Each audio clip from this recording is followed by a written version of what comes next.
It's Valentine's Day.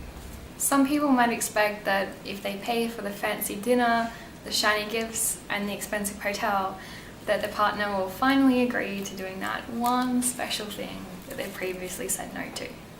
This expectation is wrong on so many levels. There are only 4 reasons you should ever consent to doing sexual things. 1.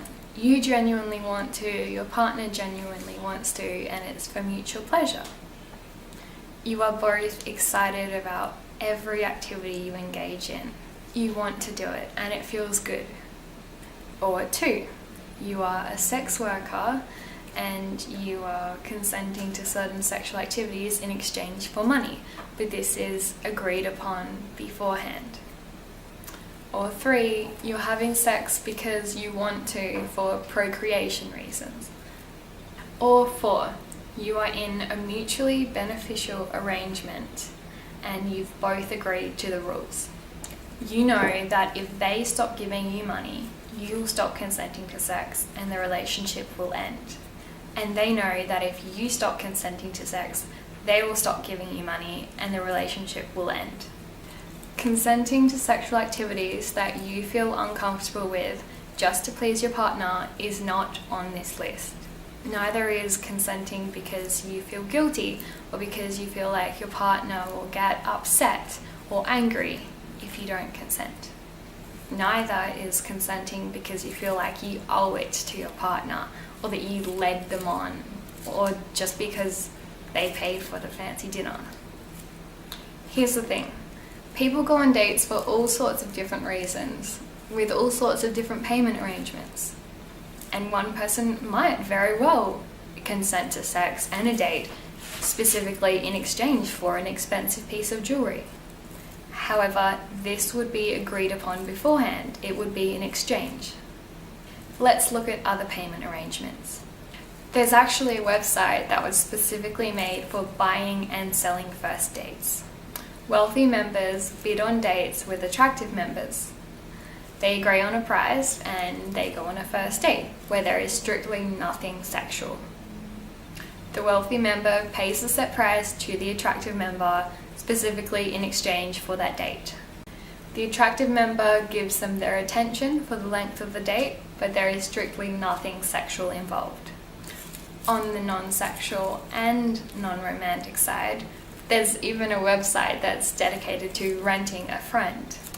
It's for platonic friendship only with nothing physical involved at all. People can rent a friend to go to an event with, hang out with, talk with, or show them around a new town. The website has a policy that it prohibits any physical contact. So I want to destroy the idea that you either pay with money for a date or you pay with your body, because it's absolute crap. There are people that believe it's okay to sexually assault someone if they paid for their expensive dinner. The myth I mentioned earlier just validates sexual assault. It also validates coercing, pressuring, manipulating, convincing someone into sexual things. Let's have a look at some of the more common payment arrangements for dates. Some people go on dates and split the bill 50-50, or person A might pay for what they order and person B pays for what they order. And some people might want to pay the entire dinner bill, but without actually hoping for anything sexual as a reward. All of this is totally fine as long as both people agree. In my personal opinion, if this has become an issue for you, I think it might be a cool idea to discuss the payment arrangement beforehand. Yes, this might be a bit of an awkward conversation to have, but if this has become a problem for you time and time again, then it's probably a good idea and probably going to be less awkward than the check coming and not knowing who's going to pay. I've seen 2.5 Men where Alan goes to the bathroom when the check comes on a date and stays in there purposely, specifically to avoid paying for the check.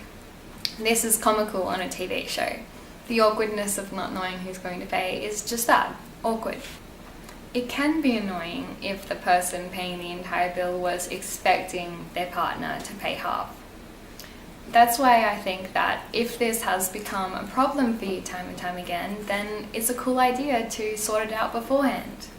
But even if you don't discuss it beforehand, and you do get to that awkward and annoying situation, it's not the worst thing in the world. It's absolutely nothing compared to the seriousness of engaging in sexual activity that you're uncomfortable with. Paying for the entire dinner bill does not mean that you're going to be rewarded with sexual things. If money, food, or gifts are given and sex is an expectation, then it should be discussed up front.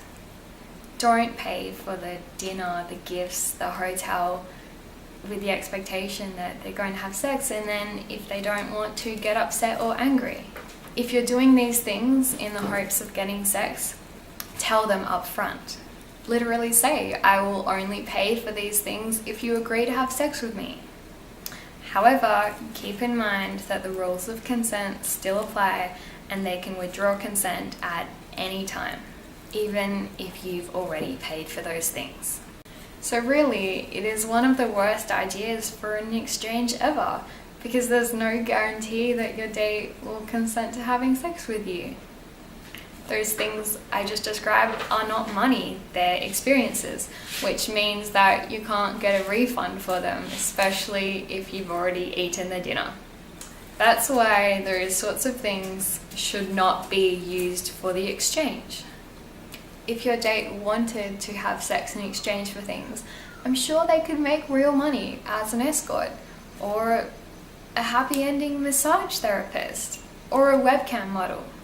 Heck, they could even join one of the websites I mentioned earlier and make money in exchange for just spending time with someone and not doing anything sexual.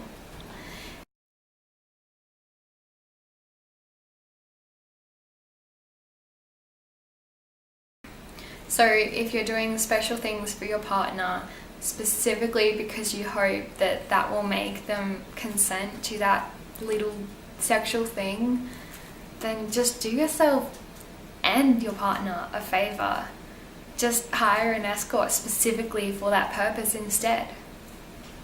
Never pressure or try to convince your partner to do anything sexual.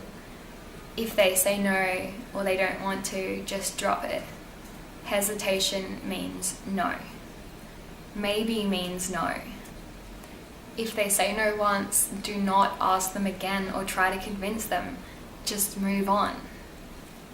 If doing that one particular sexual act is truly so important to you and your partner is unwilling and you can't go without it, then break up with them. Then find a partner who does share your enthusiasm for that particular sexual act. On the other hand, please always speak up for yourself and say no if you feel uncomfortable with anything.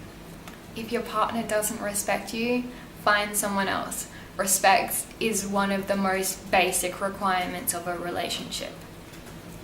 On a lighter note, I hope you have a wonderful Valentine's Day, and I've published a blog post that's about cheap money-saving gift ideas, and they're pretty creative and some of them are even free.